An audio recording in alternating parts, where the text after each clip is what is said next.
Good morning, all. Welcome to Sunday Morning Announcements with the New Guy Eric avatar.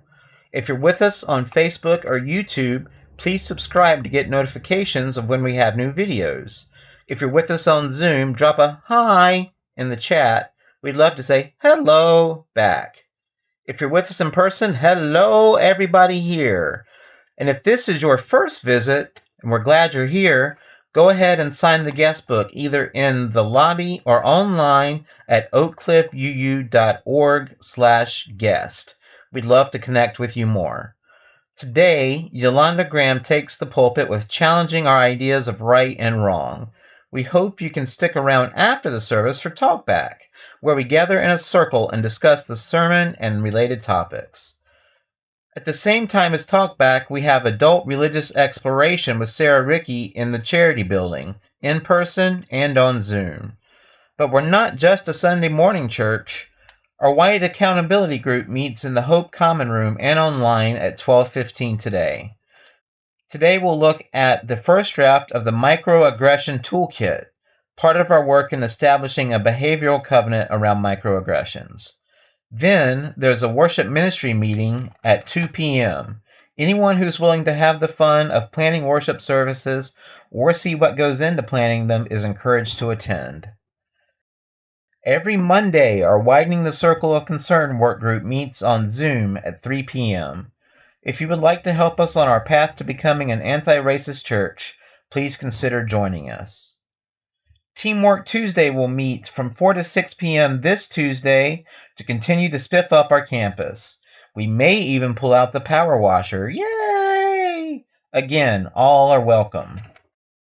At 7 p.m. that same Tuesday, the Coordinating Council meets. If you're a ministry or committee head, that means you, in Hope and on Zoom. Then next Sunday is Jazz Jam, 2 to 4 p.m. in the sanctuary. Come play, sing, or just listen. More info on all of this can be found in the weekly e-blast. If you're not receiving the e-blast, and you should be, just sign up at oakcliffuu.org/enews. Last but never least, we have member anniversaries to recognize. The awesome, incomparable Rita Jackson joined this day 6 years ago. We're so glad you found us, Rita. On that very same day, Beth Fareed joined UUCOC. It was a really good day. And though a part of the church since the tender age of 4, Jocelyn Gray became an official member May 5th, 2019. Cinco de Mayo. That's it for now. I hope you all have a great Sunday. Welcome to the UU Church of Oak Cliff. Here, we gather in sanctuary where we're free to pursue our own unique and individual spiritual journeys in an atmosphere of acceptance, compassion, and celebration. We seek to build a community where what you believe is less important than how your beliefs guide and inform your participation in the world. Ours is a community that values the inherent worth and dignity of every human being. We welcome you.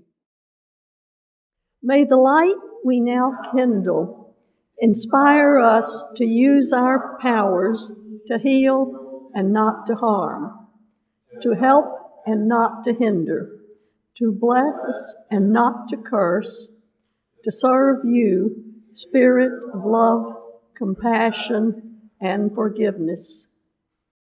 Que esta luz que ahora encendemos nos inspire a usar nuestros dones y poderes para sanar y no para herir, para ayudar y no para impedir, para bendecir y no para maldecir, para servirte a ti, Espíritu de amor, compasión y perdón. A Blessing for Traveling in the Dark by Jan Richardson. Go slow if you can. Slower, more slowly still. Friendly, dark, or fearsome, this is no place to break your neck by rushing, by running, by crashing into what you cannot see. Then again, it is true. Different darks have different tasks. And if you have arrived here unawares, if you have come in peril or in pain, this might be no place you should dawdle. I do not know what these shadows ask of you, what they might hold that means you, good or ill. It is not for me to reckon whether you should linger or you should leave. But this is what I can ask of you, or for you, that in the darkness there be a blessing, that in the shadows there be a welcome, that in the night you be encompassed by the love that knows your name.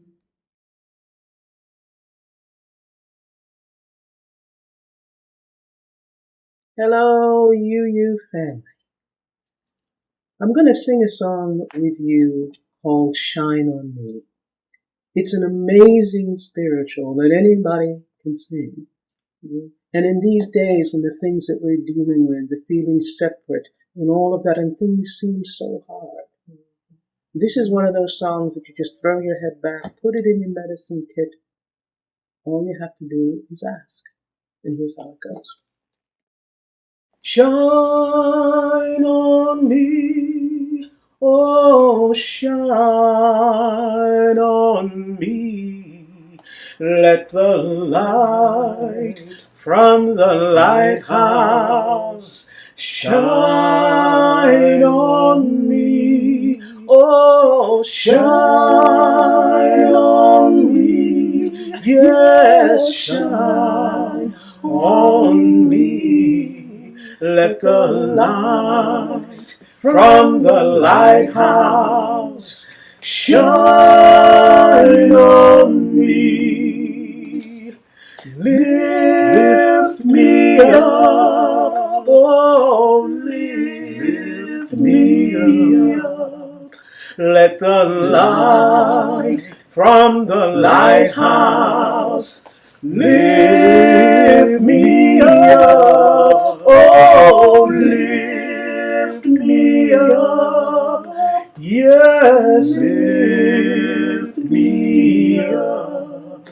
Let the light from the lighthouse lift me up, oh, hold me close, yes, hold me close. Let the light from the lighthouse hold me close, yes, hold me close, oh, hold me close. Let the light from the lighthouse, please, hold me close. Oh, shine on me, yes, shine on me. Let the light from the lighthouse shine on me, oh, shine on me, yes, shine on me. Let the light from the lighthouse shine on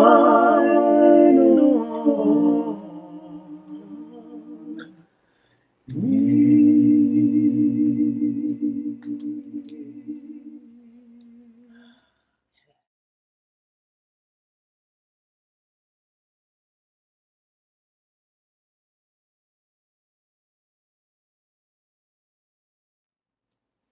All you have to do is just ask.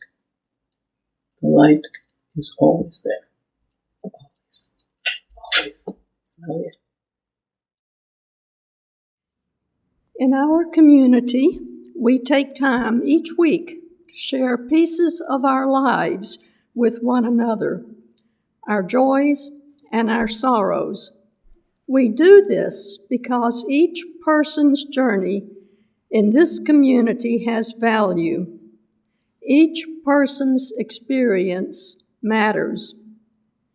We share our sorrows with one another today, knowing that sorrow comes into each person's life, knowing that together we offer comfort.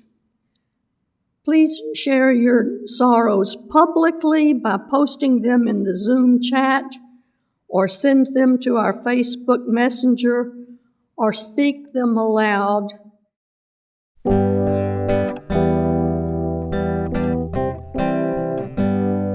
When I breathe in peace. When I breathe out love. When I breathe in peace. When I breathe out love.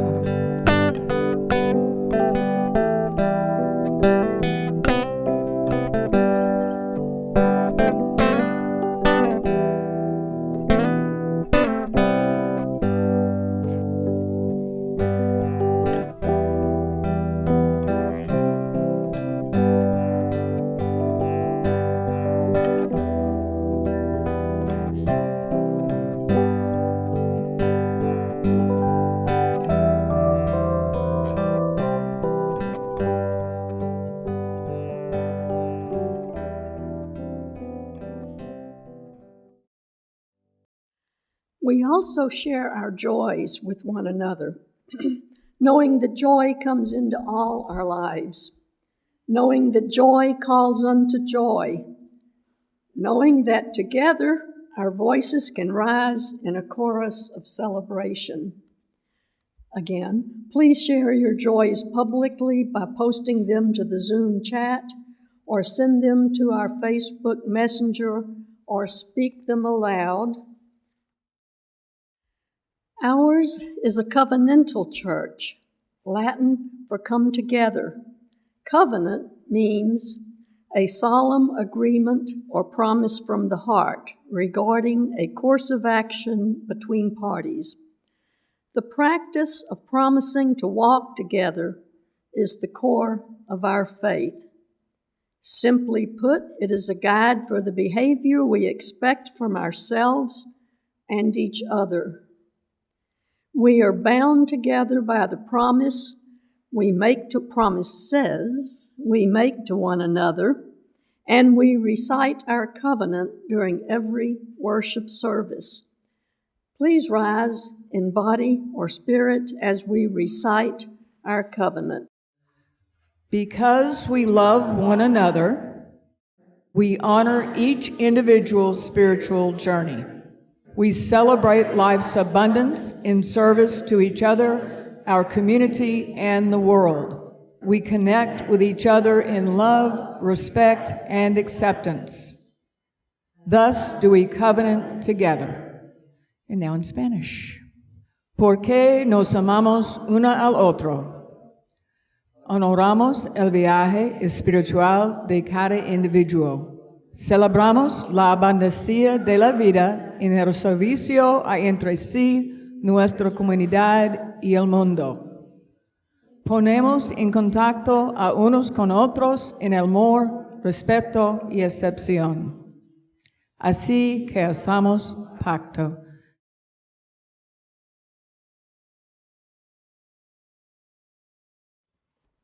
Good morning, UU. Good morning.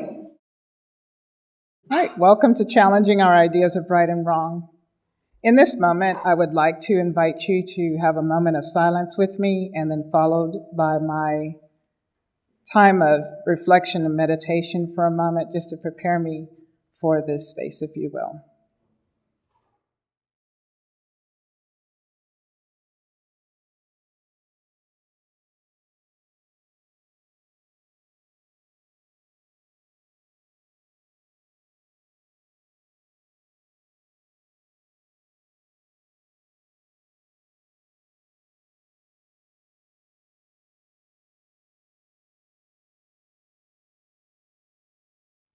In this moment, I invite the Spirit of life, light, and eternal and all-encompassing love to be among us as well as within us.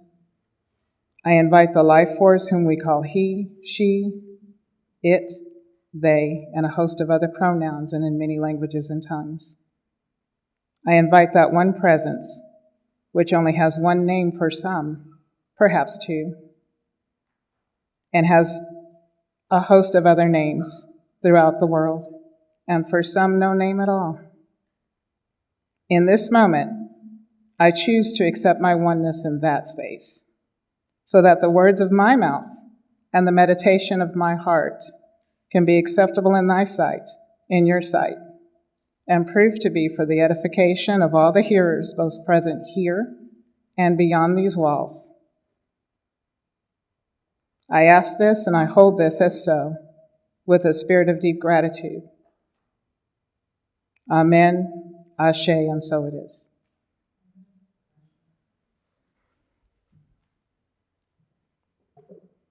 Years ago, I was a kindergarten teacher, and I think I still am at heart. But I worked as a kindergarten teacher. I was brand newly certified, and I was taught many things by mentors. I was taught many songs and fun things to do. One particular song I was taught was intended to teach counting concepts. I worked at a very large school. It was a combination of two old schools that were torn down, and they built us one larger building. So the teaching teams were very large. I was one of 8 kindergarten teachers. I was the only African American kindergarten teacher. The rest of my teammates were white. The school overall was a very large school, and there were only 4 African Americans employed in this school. The majority of the staff was white. We had maybe 1 or 2 Hispanic teachers and staff, and 1 Native American teacher assistant. So, in working at this large school with my kindergarten teachers, we were taught this one song called 10 Little Indians. Now, at that time, because I was newly teaching, it didn't occur to me to question the song. I thought it was something fun to sing, and it was intended for counting concepts, so I took it as such. Until one day, our Native American teacher assistant came to my room, and she gently asked me, "Miss Graham, could you please stop singing that song with your children?"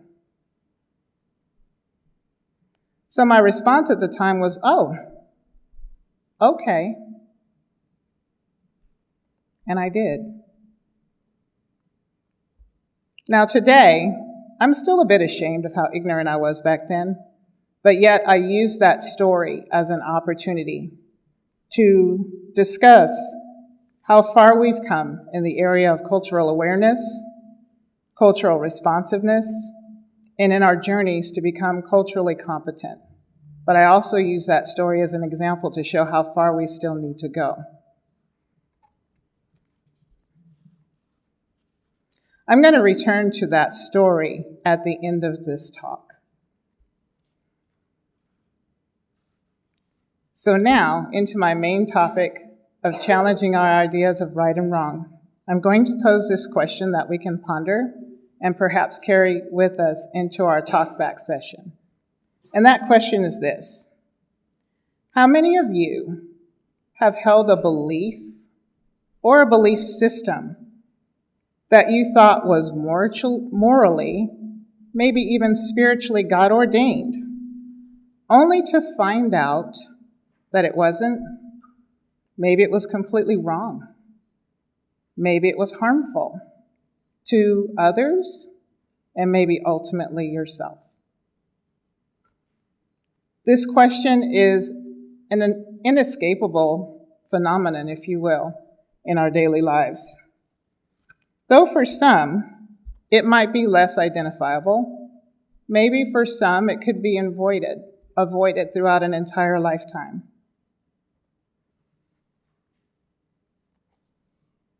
But yet, in this realization, if you will, there can occur an upheaval, the death, if you will, of a former state into a new one, perhaps a spiritual awakening as such.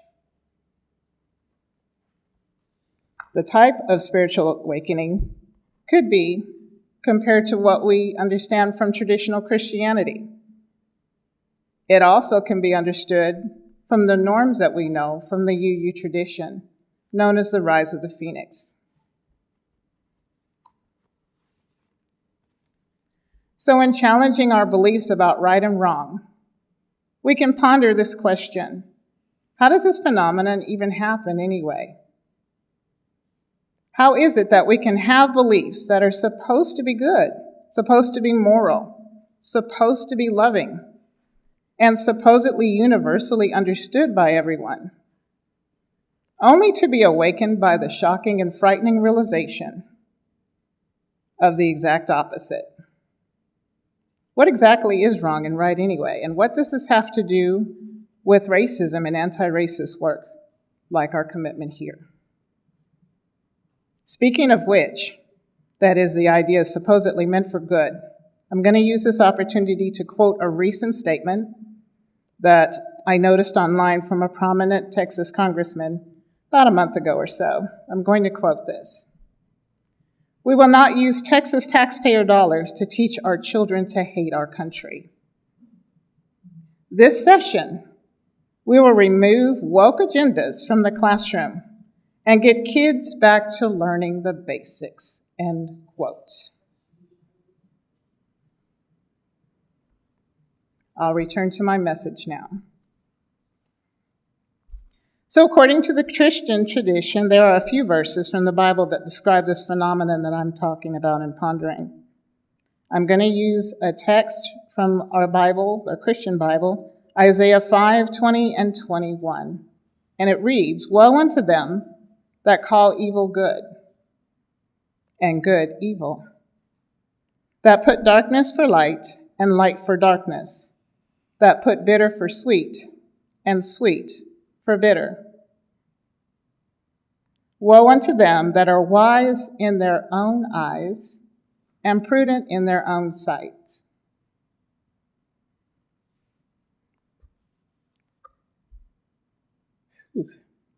So it is hard to imagine that our morality, our good intentions, and even our service to God or a higher power or a higher purpose creates harm for others, even to the point of dehumanization, sometimes death.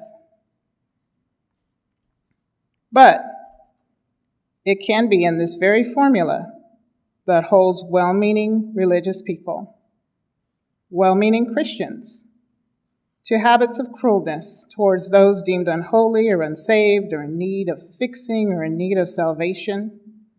And it can also hold white people to the bondage of racism. And it describes the unfortunate reality and aftermath that our church faces today, yet we are taking steps to rectify.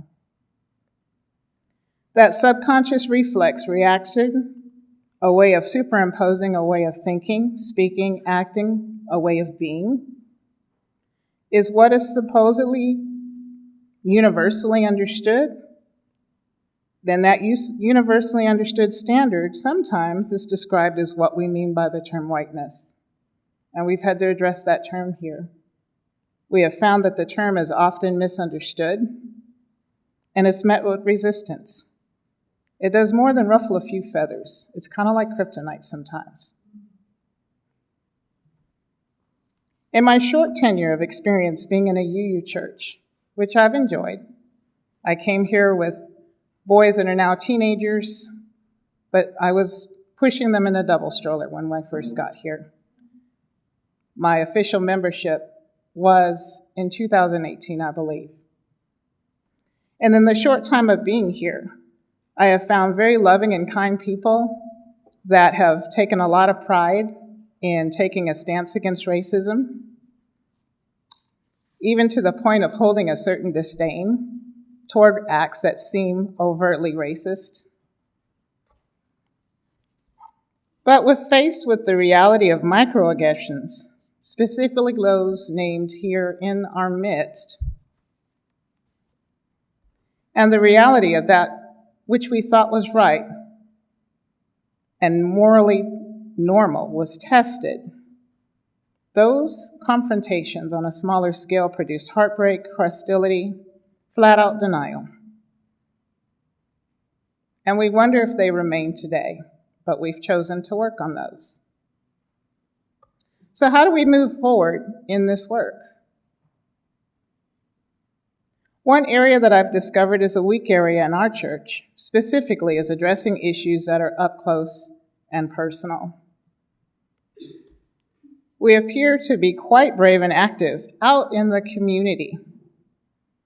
We've marched, we've donated funds, we've participated in politically positive acts that benefit people of color or people who would be considered marginalized or disadvantaged. But sometimes a simple or not so simple face-to-face confrontation about a microaggression is often met with fear or resistance. But it's important to consider that the fear and resistance shown against addressing microaggressions that are up close and personal often mirror the same type of resistance in those holding tightly to religious ideologies deemed as righteous, holy, or at least morally sound. Moving forward will mean moving past simplistic thinking about racism that is merely about skin color or about behaviors that are obviously harmful. I would suggest to you today that it is a problem sometimes lodged in our deepest sense of morality. Simply put, I hope that we should look beyond what we consider evil behaviors. Now, let's take a close and critical look at those behaviors that we consider right and moral and spiritual, and be willing to change even 180 degrees if necessary, and be willing to start over. So I ask you, are you willing to challenge your entire belief system about morality when it comes to addressing racism? Even to the point of the rise of the phoenix, in which your entire old self is allowed to die and be transformed into that which is new. Are you willing to lay aside pride from past valiant acts that were public or on a large scale or involve large sums of money? Are you willing to lay that aside and simply consider listening to someone that has another point of view? Someone sitting next to you, or someone that you interact with on a small scale. Someone who looks different than you, someone who has different experiences than you, and someone who says something completely foreign to you.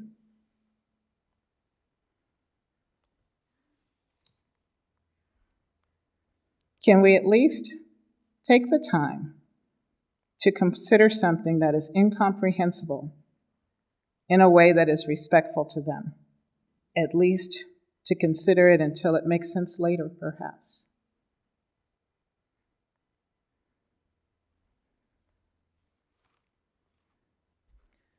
So now I will return to that story about my experience as a kindergarten teacher.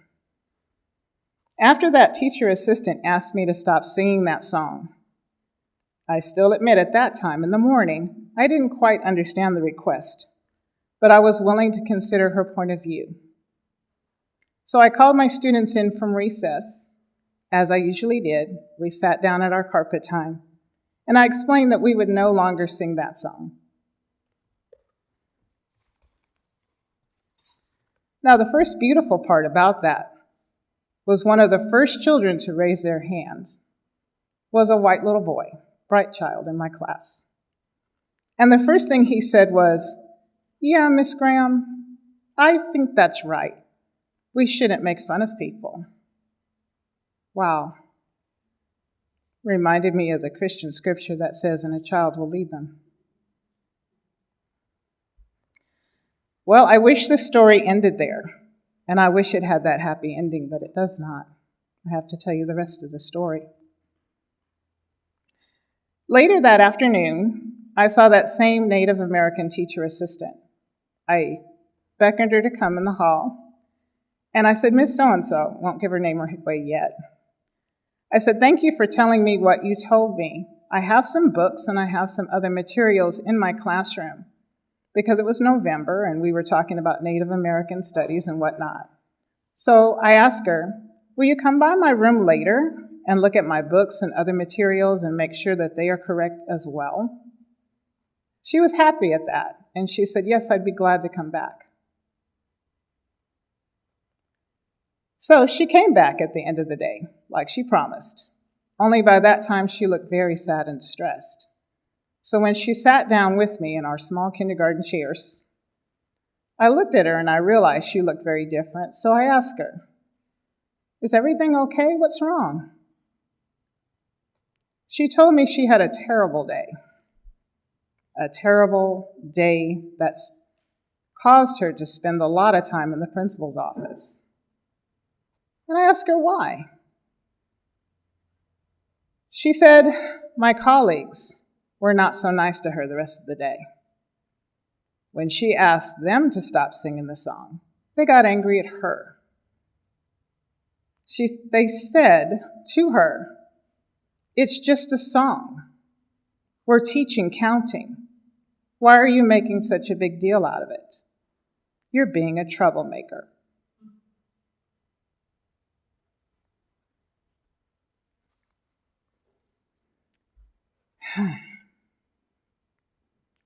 So I still ponder that story today, that they were unable to consider for a moment that what they thought was right and moral and teaching could be hurtful to somebody else. They were just doing their jobs. And in that same vein, those same words were used here.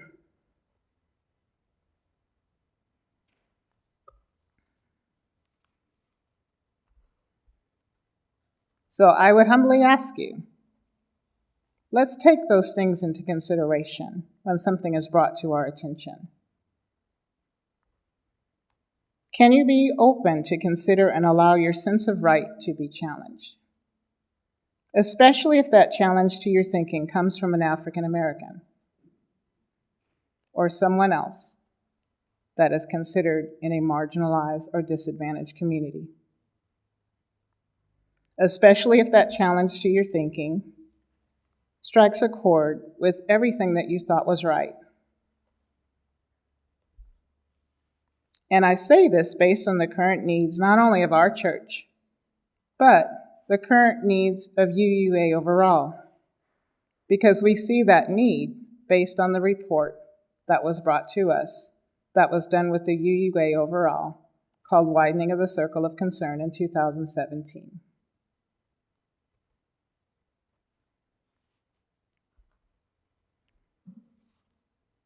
So join me in a moment. Please consider other phrases that can be a train of thought that was meant for good, but ultimately not so much. Think for a second with me. But I was just teaching counting, said the teachers. I was just trying to keep children from learning hate in schools, said the politician. But I was just trying to maintain respect for the flag, said the politician and the sports industry. But thou shalt not kill, said the Christians who picket the abortion clinics. But I just want my kids to go to better schools.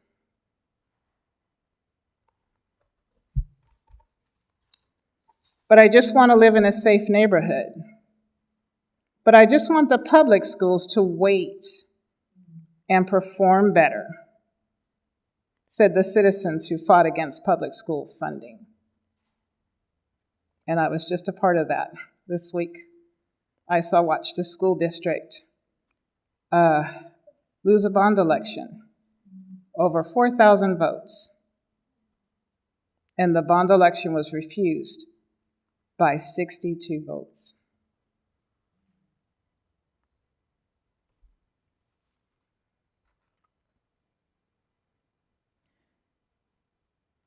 So the ideas that I just paused to you, ideas that are challenged with opposing viewpoints, think about how the initial responses might be. I've seen some of them.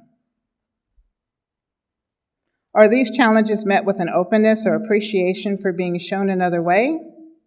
Or are they met with defensiveness, anger, hostility, even retaliation in the name of what is right and what should be understood to be right by everyone?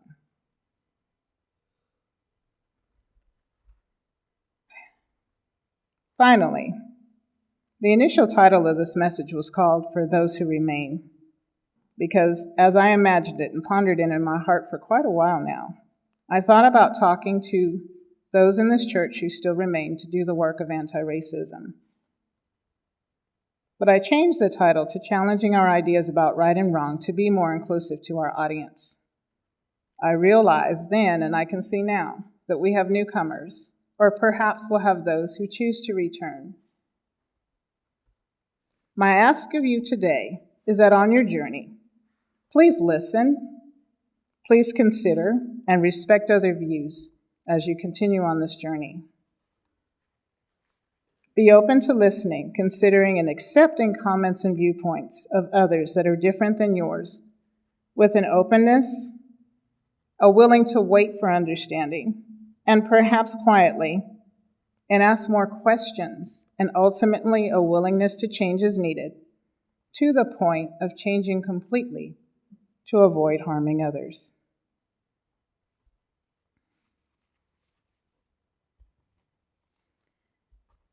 I want to thank you for this opportunity to speak to you this morning and allowing me to share from my ideas and experiences. My hope is that you understand that my purpose was exposing more truths and adding to the work of anti-racism here, and hopefully pave the way for more voices and perspectives to be heard and considered and respected. Thank you.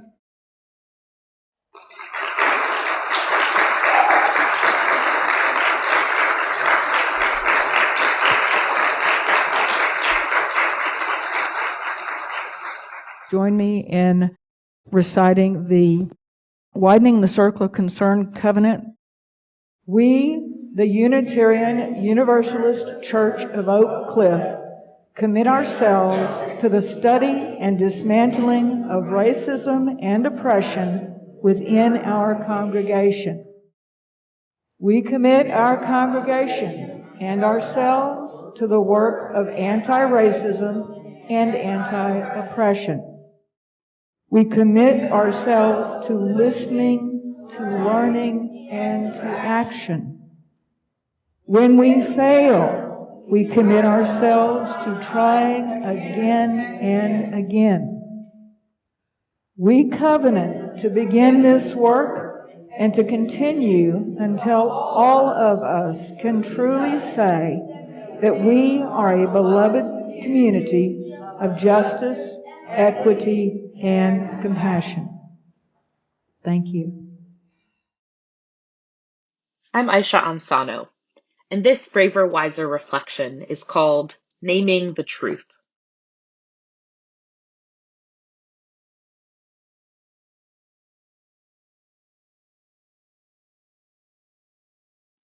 Let us not value a false peace over a righteous justice. Let us not be afraid to sit with the ugliness, the messiness, and the pain that is life in community together. By Reverend Dr. Yolanda Pierce. In 8th grade, my English class was encouraged to enter an essay contest put on by the North Carolina Bar Association. It was a 50th anniversary commemoration of Brown versus the Board of Education of Topeka, Kansas, the 1954 Supreme Court decision that ruled that having separate but equal segregated schools was unconstitutional. The prompt invited us to consider how things were different between 1954 and 2004. I was pretty sure that what they wanted was an essay marveling at how much things had changed, how much better life was today than it was in 1954. And even though a lot had changed since 1954, I couldn't write that essay. Instead, I wrote about the lunch tables at my extremely diverse middle school, which were segregated by race. A self-segregation, yes. There weren't laws or school rules preventing people from sitting anywhere in the cafeteria, but nonetheless, everyone sat in the same places with their friends of the same race. Social pressures and implications can hold as much weight as rules and laws, sometimes more. I wrote about how even though things had changed, they hadn't changed nearly as much as we would hope in 50 years. I wrote about how I hoped that in another 50 years the change would be bigger, but that I was really worried it wouldn't be. Even though I knew it would make people uncomfortable, even when I knew it wasn't exactly what I was being invited to do, I named the truth as I perceived it, because I didn't feel like there was any other option. I won third place in that essay contest, and I'm not at all upset with that outcome. I would be proud of what I wrote even if I hadn't placed at all. Writing that essay was about naming the truth as I had experienced it, even though it was uncomfortable, even though people might have preferred that I didn't. I might have done better in the contest if I had written the essay they wanted, but I wouldn't trade living my values for anything. Let's end with a prayer. Holy One, when I wonder if it would be easier to simply go with the flow, help me to remember that grounding myself in what I believe gives me strength. May I continue to find ways to live my values in a complicated, messy world. Let there be an offering to sustain and strengthen this place that is sacred to so many of us, a community of memory and of hope, for we are now the keepers of the dream. Members, if you are contributing cash toward your pledge, please use the envelope provided and write your name on it. To text your donation, see the number on your order of service, which is 214-225-5996. And for more options online, see www.oakcliffuu.org. Donate.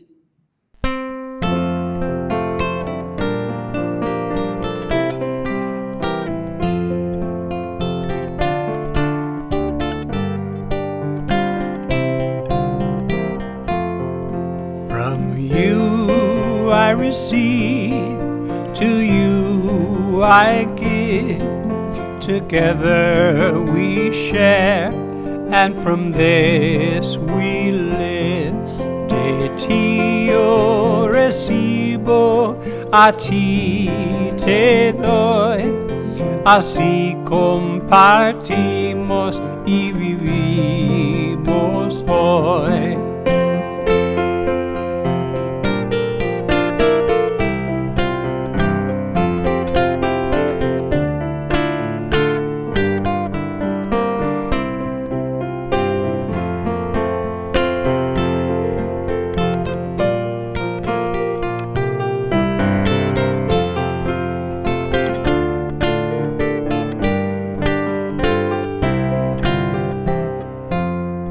From you I receive, to you I give. Together we share, and from this we live.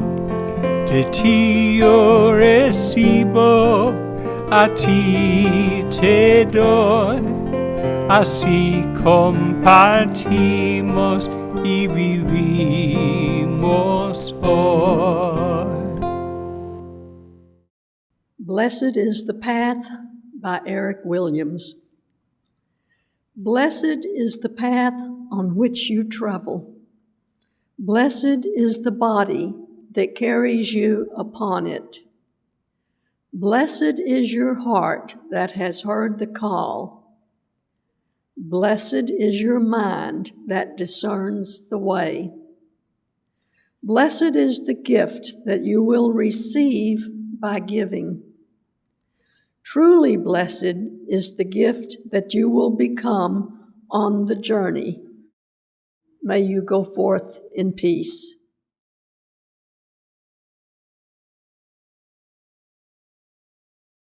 There is always a light when we are ready to see it. There is always a light when we are ready to be it. To see the light, to be the light, to raise our eyes in the dark of night, to climb this hill, together we will. There is always a light in the dark. We are ready to see it. There is always a light in the dark. We are ready to be it. To see the light, to be the light, to raise our eyes in the dark of night and be a gift. Together we will. There is always a light. There is always a light. We are ready to see it. There is always a light. There is always a light. We are ready to be it. To see the light, to be the light, to raise our eyes in the dark of night and be a gift. Together we will. There is always light. There is always dark. There is always light. There is always dark. To see the light, to be the light, to raise our eyes in the dark of night and be a climb this hill. Together we will. There is always light. There is always dark. There is always light. There is always dark. Be the light.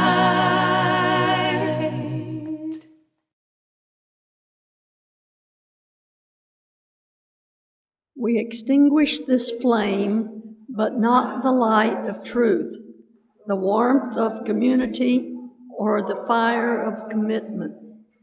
These we carry in our hearts until we are together again.